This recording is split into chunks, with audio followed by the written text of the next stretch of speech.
kaso hindi na rin nila aamin. Namatay na yung pasyente eh. Ay, nako. Tutulungan pa rin. Eh, pagka halimbawa ako yung kapatid lamang, eh, ang hinihingi ko yung anak. Kaya minsan eh, hindi ako maanuhan. Hindi, pumunta ka doon. Sabihin mo, hindi yun nung nanay. Hindi alam pumunta sa Maynila eh. Ako lang Eh, tumunta. sabi nga po, hindi ka ng authorization. Sabi nga nung taga-community, yung namamahala. Sa na ito, ako naniningil sa inyo. Oo, Sa PCSO. makikita mo yung bilig. Maganda naman po sa Maynila.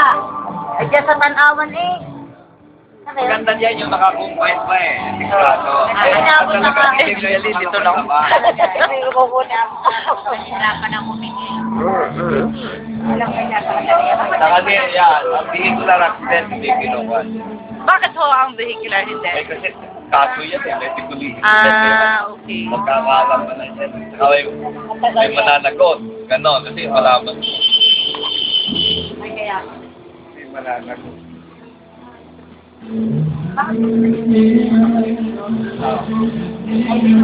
Ay, mo kami.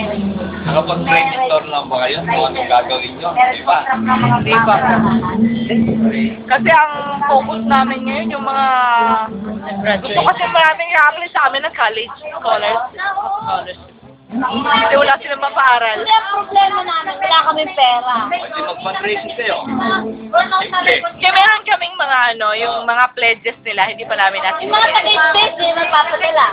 Kasi Meron kami sa nag-isip ako eh. Ang ginawa doon sa club ko. We are financially stable. But the body is still the body of our welfare. Hindi pa lumalabas ako. Ito ang pinakamadali. Alam ko, napakadali pagkakitaan. Hindi masyadong malaking gasto.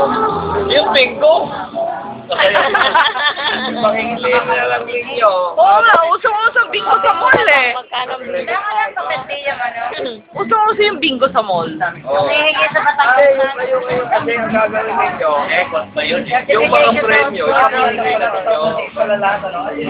Di ba po yung kasip lang ng kuya eh?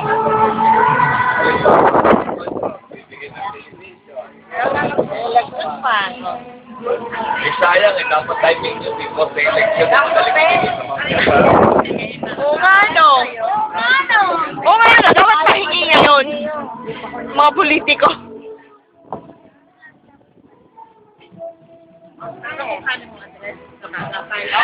Sa'yo ko magtatapong.